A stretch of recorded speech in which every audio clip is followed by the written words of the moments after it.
Alright viewers, আজকে যে গাড়ি সম্পর্কে জানাবো, যারা ব্যক্তি মালিকানাধীন গাড়ি খুঁজতেছেন, বিশেষ করে ভালো কন্ডিশনের গাড়ি, তাদের জন্য আজকে ভিডিওটি বেস্ট হতে যাচ্ছে। আজকে যে গাড়িটা রিভিউ করছি, টয়োটা রাম মডেলের গাড়ি, 2006 মডেল, 8 রেজিস্ট্রেশন, পেপারস কিন্তু একদম আপডেট অবস্থায় আছে। আর গাড়িটা যদি আউটলুকিং যেমনটা সুন্দর দেখতে পাচ্ছেন, গাড়ি ইন্টেরিয়রটা কিন্তু আরও বেশি সুন্দর, মানে পুরোটা কিন্তু বিস্কিট কালার, এক কথাও ওয়াও কন্ডিশন একদম।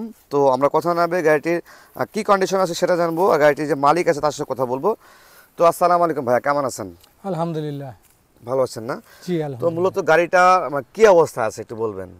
গাড়িটা একদম কমপ্লিট, আচ্ছা আচ্ছা, কোথাও কোনো কাজ করতে হবে এমন কিছু? কোনো কাজ করতে হবে না। আচ্ছা, কোনো কাজ আশপাশের করতে হবে না? না না। আচ্ছা আচ্ছা, তো কোনো কাজ করতে হবে না গাড়িতে। যদি ফ্রন্টের সাথে দেখানো শুরু করি, ফ্রন্টে যে হেডলাইট দেখতে পাচ্ছেন, হেডলাইট কিন্তু যা আছে একদম অরিজিনালটাই আছে, অরিজিনাল, সবই অরিজিনাল। লাইট এবং গ্রিল যা কিছু আছে সবই অরিজিনাল। এবং কালারের যদি কথা বলি, এক কথা ওয়াও কালার। হয়তো একটা দুটো জায়গায় ক্র্যাশ আছে, তো যেহেতু পার্সোনালভাবে গাড়িটা চলছে, একটা দুটো জায়গায় ক্র্যাশ। আর যদি টায়ারের কথা বলি, টায়ার রিম, 4টা টায়ার এবং রিম কিন্তু একদম নতুন লাগানো আছে দেখতে পাচ্ছি আমরা। আর বডিতে শুধুমাত্র পুরো গাড়ি মিলে কিন্তু এই একটা জায়গায় শুধু ক্র্যাশ, এছাড়া কিন্তু ফুল গাড়িতে কোথাও কোনো ক্র্যাশ নাই, পুরো গাড়ি মিলে একটা জায়গায় ক্র্যাশ আছে। এবং গাড়িতে যদি সবগুলো টায়ার দেখাই, দেখতে পাচ্ছেন। আর রাম গাড়িতে তো 6 মোড়ের একটা ডোর হচ্ছে অটো। আচ্ছা, আমরা ডোরটা একটু খুলে দেখাই। দেখেন, যদি আমরা এখানে খুলি, অটোমেটিক্যালি কিন্তু ডোরটা কিন্তু ওপেন হয়ে যাবে। আবার যদি আমি এখানে একটু আগায় নিয়ে আসি, আবার দেখেন, আবার কিন্তু অটোমেটিক্যালি কিন্তু ক্লোজ হয়ে যাবে। তো রাম 6 মডেলে কিন্তু এক ডোর অটো। আচ্ছা, এক ডোর অটো। এবং ব্যাক সাইড যদি দেখায় আপনাদেরকে, ব্যাক সাইডে যে back light overall perfect. Dhaka metro গ 23 সিরিয়ালের গাড়ি, এবং ব্যাক লাইটগুলো যা কিছু আছে অরিজিনাল, এক কথায় ওয়াও কন্ডিশন গাড়ি। আর গাড়ি কিন্তু দেখতে পাচ্ছেন। এবং ব্যাক সাইড যদি দেখায় আপনাদেরকে, ব্যাক সাইডে কেমন ফ্রেশ দেখতে পাচ্ছেন, ভিতরে বিস্কুট ইন্টেরিয়র। আর গাড়িতে কিন্তু এলপিজিতে কনভার্সন করা আছে, এলপিজি নিয়ে টেনশন করতে হচ্ছে না, এলপিজি কনভার্সন করা আছে দেখতে পাচ্ছেন। এবং টায়ার, স্পেয়ার টায়ারটা কিন্তু অনেক ভালো আছে। তো ভাই, গাড়িতে কি কোনো প্রকার মেইন বড় ধরনের কোনো কাজ আছে এমন? কোনো কাজ নেই, কোনো কাজ নেই, 5 পয়সার কাজ নেই। আচ্ছা, কোনো ধরনের কিন্তু কাজ করতে হবে না, শুধু ক্লিন চালাবেন। এবং পুরা গাড়ির টায়ার, মানে 4টা টায়ারই কিন্তু একদম নতুন অবস্থায়।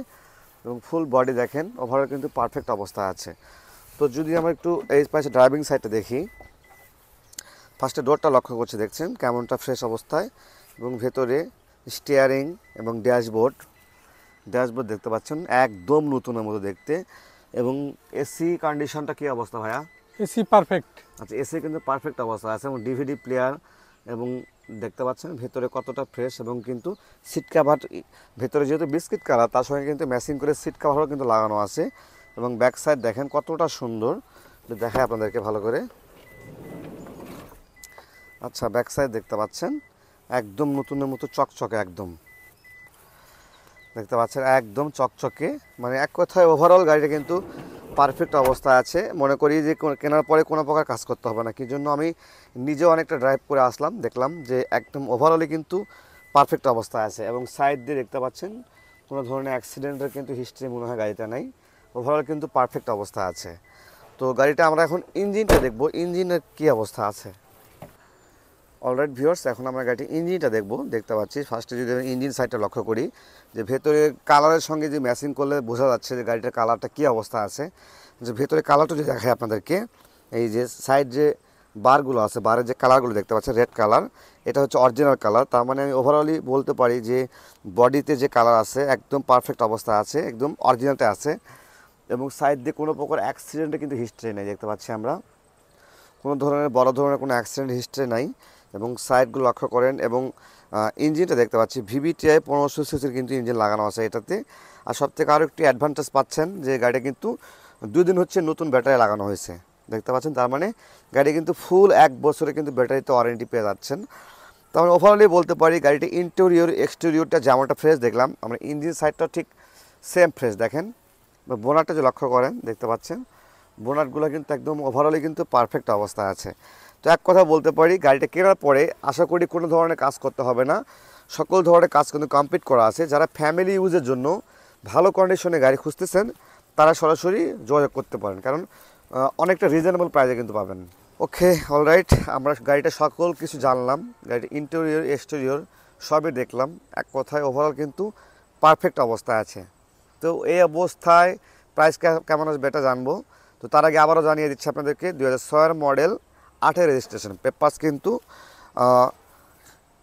25 সালের ডিসেম্বর মাস পর্যন্ত আপডেট পাবেন। মানে গাড়িতে কিন্তু ফুল 1 বছরের পেপারস আপডেট পাবেন। আরও কিন্তু একটা অ্যাডভান্সেস পাচ্ছেন, গাড়ির ব্যাটারি কিন্তু 1 বছর ফুল ওয়ারেন্টি পাচ্ছেন এবং পেপারসেরও ফুল কিন্তু 1 বছর মেয়াদ পেয়ে যাচ্ছেন। তো ভাইয়া এই অবস্থায় প্রাইস কেমন রাখছেন? 11.5 লাখ। মানে 11,50,000 টাকা, এটা আস্কিং প্রাইস। জি, ভাই, জি। যদি কেউ আমাদের ভিডিও রেফারেন্স আছে কিছু ডিসকাউন্ট রাখবেন তো? হ্যাঁ, অবশ্যই। আচ্ছা, আমাদের যদি রেফারেন্সে আসেন, দূর দূরান্ত থেকে আসেন, তো অবশ্যই কিন্তু ভালো অ্যামাউন্টের ডিসকাউন্ট পাবেন। আর নেম ট্রান্সফারের ক্ষেত্রে কি করা যায় ভাইয়া? নেম ট্রান্সফার কি করে দিতে পারবেন? না, নেম ট্রান্সফার যে নিবে সে করে নেবে। করে নেবেন, নেম ট্রান্সফার তো করা যাবে। হ্যাঁ, হ্যাঁ, ইজিলি করা যাবে। আচ্ছা, স্মার্ট নেম কার্ড। ট্রান্সফার কিন্তু যে কোনো মুহূর্তে করতে পারবেন, স্মার্ট কার্ড আছে। হুম, হুম। আচ্ছা, আর একটু সুবিধা, স্মার্ট কার্ড করা আছে, তার মানে এগুলো গাড়িতে কোনো পেপারসে কোনো ঝামেলা নাই। কেনার পরে কিন্তু আপনি যে কোনো সময় কিন্তু নেম ট্রান্সফার করে নিতে পারবেন। তো আবারও বলছি, গাড়িটা নিতে আসলে আপনাদের অবশ্যই আসতে হবে বগুড়া সদরে। এসে যদি স্ক্রিনে এখন নাম্বারে ফোন দেন, সরাসরি গাড়ির মালিকের সঙ্গে যোগাযোগ করতে পারবেন। তো আজকের ভিডিও পর্যন্ত শেষ করছি। সে ভালো থাকবেন, সুস্থ থাকবেন। আল্লাহ হাফেজ, আসসালামু আলাইকুম।